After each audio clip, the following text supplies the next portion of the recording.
Hello student, आज का हमारा पेपर उत्तराखंड कनिष्ठ सहायक का जो हमने टेस्ट सीरीज चला रखी है उत्तराखंड के महत्वपूर्ण प्रश्नों को लेकर के, उस पर अगला आपका प्रश्न पत्र है ये। और हम लोगों ने 1 दिसंबर से आपका उत्तराखंड पुलिस का जो बेसिक बैच है जिसमें हम जीएस, रीजनिंग, उत्तराखंड, हिंदी और कंप्यूटर पढ़ा रहे हैं वो हमारा शुरू हो चुका है। आप हमारे ऐप में जाकर के उत्तराखंड पुलिस कांस्टेबल के नाम से उस बैच को परचेज कर सकते हैं, जो 6 महीने की अवधि का रखा गया है। उसमें 3 घंटे की क्लासेज हैं जिसमें आपका सारे सब्जेक्ट बेसिक से क्लियर कराए जा रहे हैं। अभी शुरुआती चरण में है। अगर आप अभी से उस क्लास को ज्वाइन करते हो तो उसका आपको काफी लाभ मिल जाएगा।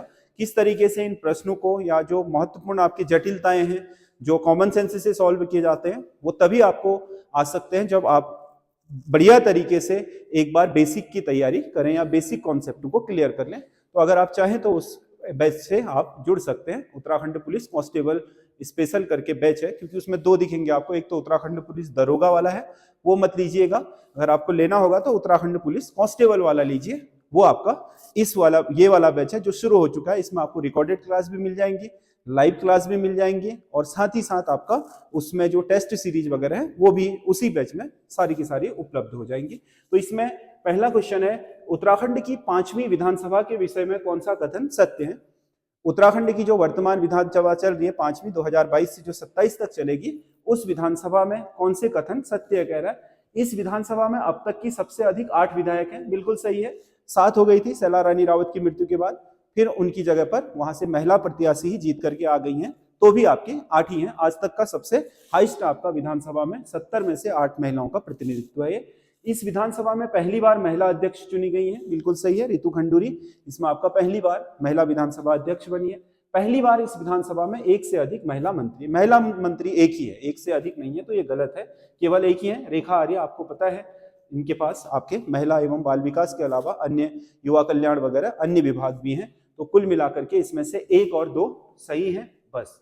अगला क्वेश्चन है, उत्तराखंड पंचायतों में महिला प्रतिनिधियों की संख्या 50% से अधिक है।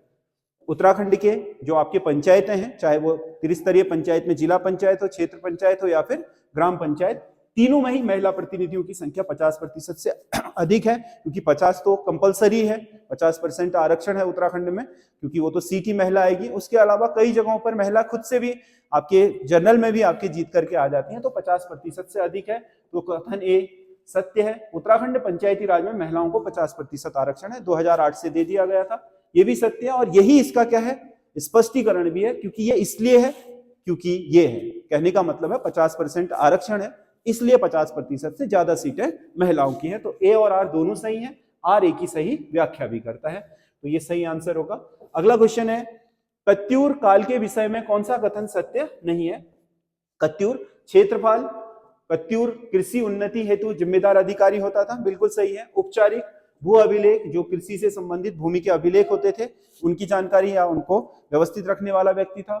वर्मपाल, वर्मपाल नदी घाटों में आगमन की सुविधा देखने वाला व्यक्ति था। वर्मपाल ये नहीं था। वर्मपाल एक तो आपका घटपाल है, एक वर्मपाल है, एक प्रांतपाल है।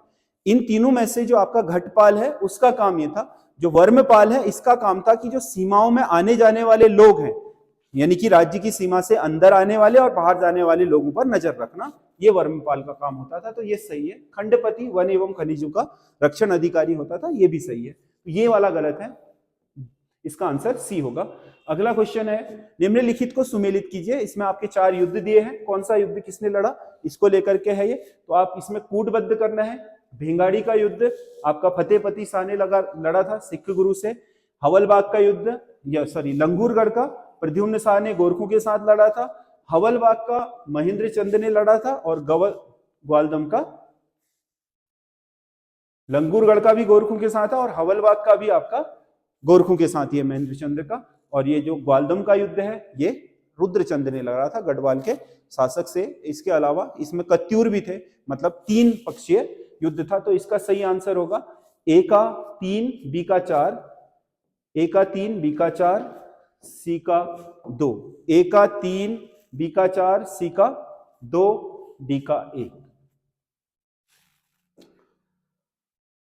ए का 3, बी का 4, सी का 1 और डी का 2, ये वाला इसका सही आंसर होगा। अगला क्वेश्चन है, गोरखों के विषय में कौन सा कथन सत्य नहीं है?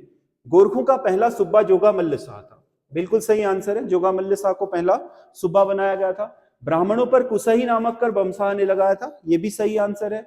गोरखों का पहला बंदोबस्त जोगा मल्ल शाह ने करवाया था, ये भी सही है। गोरखों से मलाव का किला गार्डनर और निकोलस ने जीता था, ये गलत है। मलाव का किला निकलसन और आपका गार्डनर ने नहीं बल्कि आक्टर लोनी ने जीता था, तो ये इसका सही आंसर होगा, क्योंकि एक गलत क्वेश्चन, गलत आपका तथ्य है जो पूछा गया है। अगला क्वेश्चन है, कुली बेगार आंदोलन केवल, इसमें दो कथन है। उत्तराखंड में असहयोग आंदोलन कुली बेगार आंदोलन था, बिल्कुल सही था। कुली बेगार देकर के नहीं हमने असहयोग किया अंग्रेजों का, पहला कथन सत्य। कुली बेगार आंदोलन केवल कुमाऊं तक सीमित था, बिल्कुल गलत है। कुली बेगार आंदोलन को लेकर 30 जनवरी आपके चौबट्टा खाल है उसमें बहुत बड़ी बैठक हुई थी गढ़वाल में, आपके अनुसुईया प्रसाद बहुगुणा के नेतृत्व में। तो ये आपका क्या है, ए सही है किंतु आर गलत है। ए सही है परंतु आर गलत है। अगला क्वेश्चन है, शिवालिक में स्थित प्रमुख द्वारों को सुमेलित कीजिए। बमोरी, बमोरी कहां है?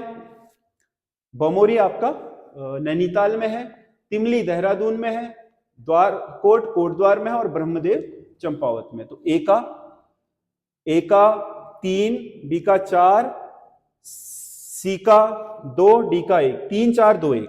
इसका सही सुमेलित क्या होगा? 3 4 2 1, 3 4 2 1, सी सही आंसर होगा। ठीक है, ये मैंने पहले दिन ही बोल लिया कि मिलान कर लिया करो, उससे थोड़ा आसान हो जाता है। निम्नलिखित चोटियों को ऊंचाई के बढ़ते क्रम में विन्यासित कीजिए। इनमें से सबसे छोटी, उससे ऊपर 4 जो दिए हैं, इनमें सबसे कम ऊंचाई की है त्रिशूल यानी कि 3, उसके बाद आता है किसका नंबर? चौखंबा का 4, उसके बाद 2, 3 4 2 1, 3 4 2 1, सही आंसर ये होगा। त्रिशूल सबसे छोटी है, उससे ऊंची चौखंबा है, चौखंबा से ऊंची बद्रीनाथ है, बद्रीनाथ से ऊंची माणा है। तो ये आपका कितने हो गए? पहला वाला आंसर हो गया। अगला क्वेश्चन है, कौन सा एक राज्य में भूकंप का कारण नहीं है? राज्य में आने वाले भूकंपों में सबसे बड़ा कारण क्या है? प्लेट विवर्तन की, प्लेटों में जो खिसकाव होते हैं उसके कारण आता है। तो ये सही आंसर है। ज्वालामुखी, ज्वालामुखी नहीं है क्योंकि उत्तराखंड में भूकंप का राज्य में लिखा है। वैसे तो होता है ज्वालामुखी विस्फोट के समय भूकंप आते हैं, लेकिन उत्तराखंड में कोई ज्वालामुखी है ही नहीं, तो यहाँ ये कारण नहीं है। बाकी बड़े आकार के बांध, इससे तल पर दबाव पड़ता है, प्लेटें टूटती हैं तो आता है इससे भी। तलनु का निर्माण, तलनु के धंसते समय पहाड़ हिलता है तो उससे भी आता है, ये वाला सी। अच्छा, बी आपका आंसर सही नहीं है। अगला क्वेश्चन है, कौन सी एक सहायक नदी सुमेलित नहीं है?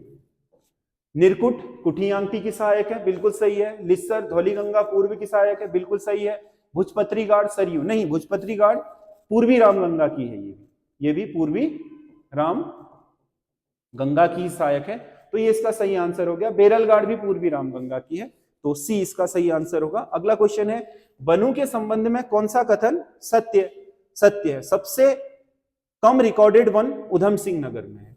रिकॉर्डेड वन का मतलब होता है आपका जो क्षेत्र वन क्षेत्र घोषित कर दिया था उसमें वृक्ष हो या नहीं।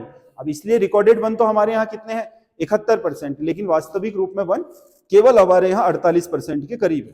तो ये जो आपका राज्य में सबसे कम रिकॉर्डेड वन है वो हरिद्वार में है, ना कि उधम सिंह नगर में।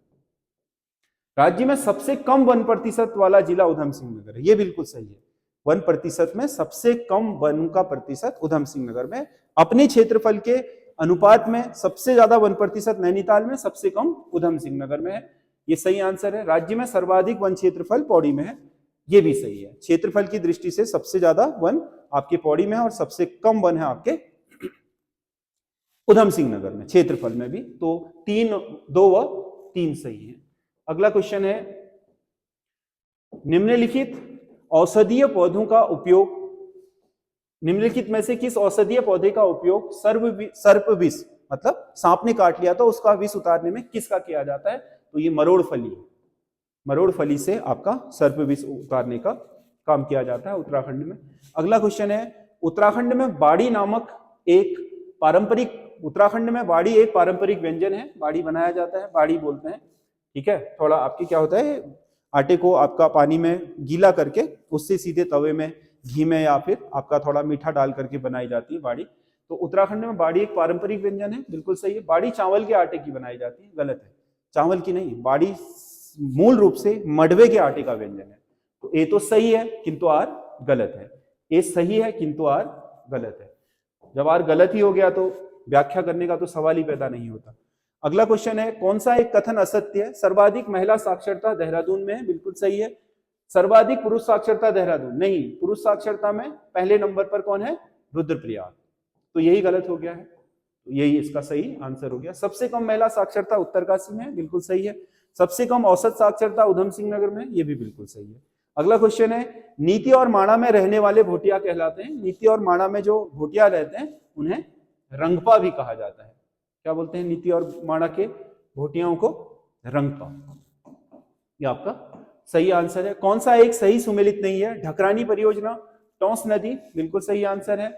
छिबरो परियोजना, टोंस नदी, सही आंसर है। ढालीपुर यमुना पर है। खोदरी परियोजना, ये भी टोंस पर है, खोदरी भी टोंस पर है, ना कि गंगा पर। तो डी इसका सही आंसर होगा। अगला क्वेश्चन है, कौन सा कथन सत्य है? राज्य के क्षेत्रफल में सबसे बड़ा औद्योगिक आस्थान पंतनगर है। क्षेत्रफल में सबसे बड़ा औद्योगिक आस्थान पंतनगर है, बिल्कुल सही है। रोजगार क्षमता के आधार पर सबसे बड़ा औद्योगिक आस्थान हरिद्वार है। उद्योग लगने और रोजगार क्षमता में हरिद्वार ही है। सबसे अधिक औद्योगिक आस्थान उधम सिंह नगर में है, बिल्कुल सही है। राज्य में यहाँ पर औद्योगिक सितारगंज में भी है, आपका पंतनगर में भी है, काशीपुर में भी है। 3 औद्योगिक आस्थान है यहाँ। उस राज्य में औद्योगिक आस्थानों की संख्या बढ़कर 10 हो गई। 10 नहीं है, औद्योगिक आस्थान 7 ही है। मिनी वगैरह अलग है, मूल औद्योगिक आस्थान माने जिन्हें हम सिटकुल बोलते हैं, उनकी संख्या आपका केवल 7 है, सिटकुल परियोजना की। नंदा गौरा योजना के संबंध में कौन सा कथन सत्य है? यह योजना केवल सामान्य जाति के बीपीएल परिवार की बालिकाओं के लिए है? नहीं, यह एससी एसटी के लिए भी है, केवल सामान्य नहीं है। एससी और एसटी, शेड्यूल कास्ट और शेड्यूल ट्राइब के लिए भी है। तो ये आपका गलत हो गया है। इस योजना में कुल धनराशि 51,000 रुपए दी जाती है, ये बिल्कुल सही है। इस योजना को 2018 से शुरू किया गया है। पहले ये नंदा योजना अलग होती थी, गौरा अलग होती थी। इस नाम से ये योजना 2018 से शुरू हुई। तो 2 और 3 सही है, तो बी इसका सही आंसर होगा, ये वाला। अगला क्वेश्चन है, राज्य में हवाई एम्बुलेंस सेवा ऋषिकेश एम्स द्वारा किस वर्ष आरंभ की गई?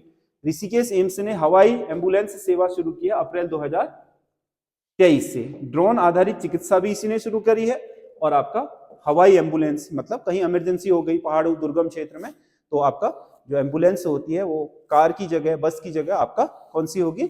हवाई, हेलीकॉप्टर के थ्रू जो आपका बीमार है या मरीज है उसको पहुंचाया जाएगा ऋषिकेश एम्स तक। उत्तराखंड में पर्वतीय भाग में सीढ़ीदार खेती का प्रचलन है, बिल्कुल है, आपको पता है सबसे ज्यादा कृषि पर्वतीय भाग में इसी से होती है। सीढ़ीदार खेती तीव्र ढलानों में कृषि करने की सर्वोत्तम विधि है, ये भी बिल्कुल सही है। और ये इसका सही स्पष्टीकरण भी होगा। क्यों? क्योंकि तीव्र ढलानों पर कंटूर नहीं हो सकती, कंटूर में थोड़ा मंद ढलान चाहिए होते हैं। तीव्र ढलानों पर आपकी सीढ़ीदार खेती होती है। तो सीढ़ीदार खेती करना यहाँ मजबूरी भी है और ये सर्वोत्तम विधि भी है। तो ये दोनों ही क्या है? सही भी है और इसकी ये सही व्याख्या भी करता है। तो ये कुल आपके 20 क्वेश्चन हैं। आपको कैसे लगे कमेंट करके जरूर बताइएगा।